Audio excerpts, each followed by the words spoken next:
Oi, gente. Hoje eu quero falar sobre medicamentos, dando continuidade a alguns vídeos que eu tô fazendo sobre processo de envelhecimento, processo do pós-operatório, né, que é o processo de inflamação, e agora eu quero falar sobre medicação.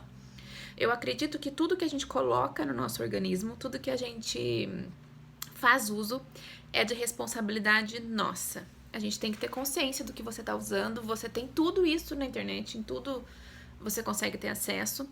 Então, lógico que sempre supervisionado e prescrito, né, orientado por um médico ou um cirurgião dentista. Mas você tem que ter consciência, você é seu organismo, ele é responsabilidade sua, você tem que saber o que você está fazendo uso. E muitas vezes esse uso acontece que a gente chama de off-label, né? Quando a gente não vai atrás de um médico, a gente faz uma automedicação em casa, né? E aí que tá o perigo, porque às vezes você faz uso de algum medicamento continuamente, você nem tá percebendo que é contínuo. Acontece muito isso no consultório, porque eu pergunto pro paciente, você faz uso contínuo de algum medicamento? Ele fala, não. Aí quando a gente vai conversando, falando, ele fala, eu tomo anticoncepcional. Ou, eu tomo remédio de pressão. Para ele já se tornou tanto um hábito que aquilo para ele já não é mais uma medicação, já é coisa ali do dia a dia dele. É como se ele fosse tomar um cafezinho e comer um pão. Ele já deixa até um medicamento ali do lado, né, do café da manhã. E a gente precisa entender, porque muitas vezes esse uso descontrolado, contínuo e errado tá te trazendo mais prejuízo do que benefício do seu objetivo em começar a tomar, né? Quando a gente tem quando a gente se machuca, quando a gente tem alguma injúria do nosso tecido, naturalmente, para que ocorra uma limpeza da região e que você não pegue uma doença e que após isso há uma reparação tecidual, acontece o processo de inflamação.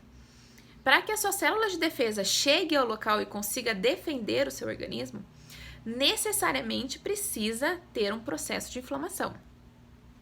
Para que após isso ocorra uma recuperação do tecido, se foi uma injúria em que ele abriu o tecido, por exemplo, para que feche e forme uma cicatriz, ou, por exemplo, eu peguei uma infecção na minha unha, para que aquela infecção saia e minha unha possa crescer de novo, também precisa ter um processo de inflamação. A inflamação, as nossas células ali, naquele todo processo de normalização do seu tecido, há tanto um processo de inflamação como um processo de... como que eu chamo mesmo? Como um processo de reparação tecidual, né? Então, são células pró-inflamatórias, que vão favorecer a inflamação, e um processo de células que vão tirar essa inflamação, vão fazer a limpeza daquela região e a reparação daquele tecido. Quando a gente faz uso de algum procedimento estético, o processo de inflamação ele é natural e ele precisa acontecer. Ele é bom acontecer, porque o processo de inflamação ele traz para o local hidratação, produção de colágeno, produção de elastina, que é o que a gente perde com o processo de envelhecimento. Então, se eu saio de uma consulta e tomo um medicamento sem a prescrição do profissional, como por exemplo um anti-inflamatório não esteroidal, né? Ele vai dificultar e atrapalhar o processo que você pagou para fazer. Além disso, quando eu tenho, por exemplo, uma infecção de algum micro-organismo, são essas células que vêm através do processo de inflamação que vão fazer com que o seu organismo consiga matar esse micro-organismo. Triturar ele, entender ele e recuperar o seu tecido e seu organismo como um todo. Quando eu tô com um processo de infecção derivado de um processo um processo de infecção que derivou um processo de inflamação, ele é fundamental.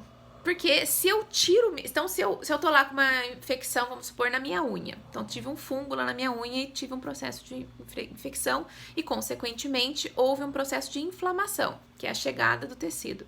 Que eu acho que é aí que é a confusão, né? As pessoas confundem o que é infecção e o que é inflamação. A infecção é quando ocorre uma contaminação daquele tecido por algum agente externo, que é um micro-organismo, que ele pode ser um vírus, uma bactéria, um fungo, um protozoário, enfim. E o processo de inflamação, ele é decorrente desse processo de infecção. Ele vai recuperar esse tecido, ele vai trazer as células para combater esse tecido.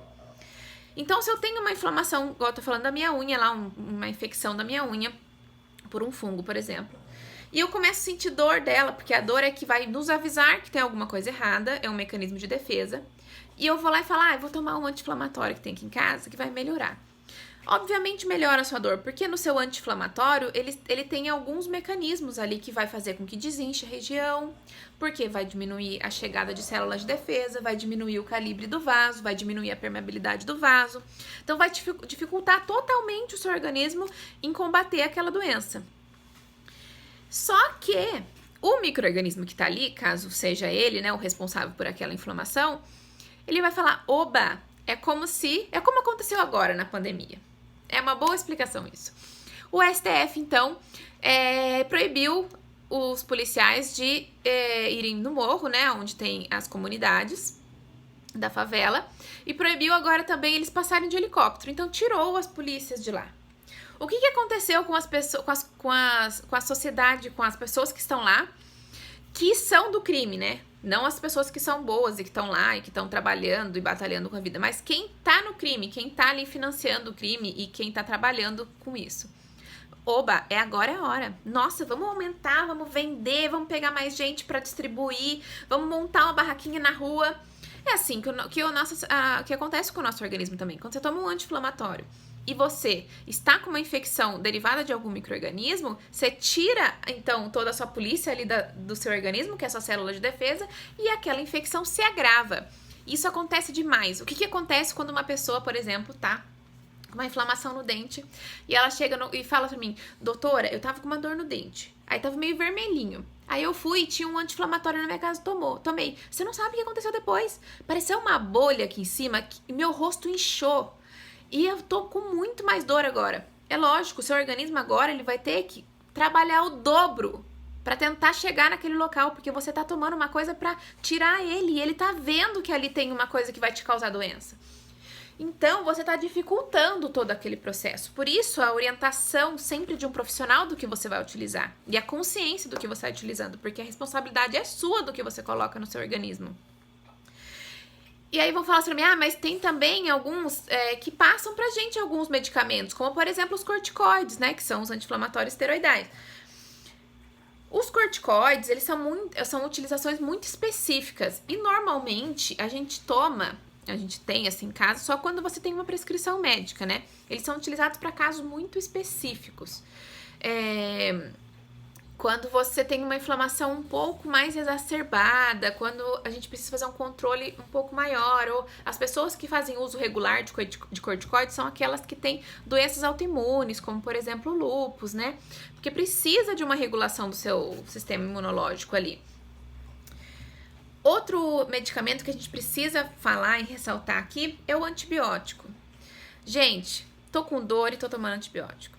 O antibiótico não tira dor. Antibiótico mata a bactéria. Você só pode tomar antibiótico se você sabe que ali tem uma bactéria. E aí só um profissional vai conseguir te dizer isso. Aí tem paciente que me fala, doutor, eu tomei um antibiótico e nossa, foi o que melhorou. Às vezes você tomou e ali tinha uma infecção bacteriana, então você diminuiu essa infecção bacteriana, deixando com que suas células inflamatórias conseguisse fazer o trabalho mais rapidamente, aí você ajudou. Mas isso é um tiro no escuro, porque você não sabe identificar se aquilo tem uma infecção ou não. Só um profissional vai saber. Então tem que ser muito bem prescrito. Por exemplo, tomar antibiótico para infecções virais, para gripes, também não adianta. Se você quer atingir o vírus, não adianta, porque só um antiviral mata vírus. Antibiótico mata bactéria. Mas às vezes eu tô lá, agora no coronavírus, os médicos estão usando azitromicina, e a azitromicina é um antibiótico. É porque eles vão estar agindo com as infecções oportunistas, de bactérias que você vai pegar ali, porque seu sistema imunológico vai estar muito debilitado. Mas isso também são usos específicos e que precisam ser controlados por um profissional. Aí nós temos então os antivirais, que eu falei pra vocês, que eles combatem os vírus. Nós temos os antifúngicos, que, por exemplo, se eu tenho uma infecção na minha unha derivada de um fungo, eu preciso atingi-lo com um antifúngico, que às vezes ele é tópico, né? Um esmalte, uma pomada, ou às vezes ele é via oral, que você precisa introduzi-lo com comprimido, enfim. E aí uma outra classe de medicamento que eu queria falar pra vocês é o anticoagulante, que está sendo muito utilizado agora, né? O anticoagulante, o que ele vai fazer? Ele vai dificultar a coagulação do seu sangue. Uma das coisas também do processo de inflamação no nosso organismo é o favorecimento da coagulação sanguínea. Por quê? Porque quando a gente rompe uma pele, por exemplo, principalmente, precisa formar um coágulo ali para fechar aquela saída do sangue, para que você perde o seu sangue todo do seu corpo. Então acontece o processo de coagulação. Além disso, o processo de coagulação acontece nos seus vasos sanguíneos ali, e às vezes até acontece uma trombose, né, que é um acúmulo de um vaso grande do seu sangue, porque você está fazendo um agrupamento de partículas microbiológicas em um lugar para ser mais fácil o seu organismo combater, e não que ele fique distribuído em vários locais. Então ele agrupa tudo num local, forma um coágulo ali, e aí é mais fácil das suas células inflamatórias irem lá, fazer uma limpeza, eliminar aquele micro-organismo e logo o seu organismo vai estar saudável de novo. Isso acontece, obviamente, em alguns casos em que não só que você tem uma infecção efetivamente, mas também quando tem algum desequilíbrio no seu organismo. Então, tem sim uma causa genética, patológica ali, mesmo que não há infecção de nenhum micro-organismo. Mas só quem vai saber disso seria um profissional que tem conhecimento sobre isso. Então, gente, o que eu posso falar para vocês é que não fiquem utilizando medicamento sem uma supervisão, sem uma prescrição, porque senão, em vez de você ajudar o seu organismo, você vai estar atrapalhando ele. Certo, gente? Espero ter ajudado vocês. Contem aqui pra mim o que vocês tomam de medicamento contínuo. Vamos trocar umas figurinhas aí. Vamos entender o que mais se utiliza na nossa sociedade. Um beijo.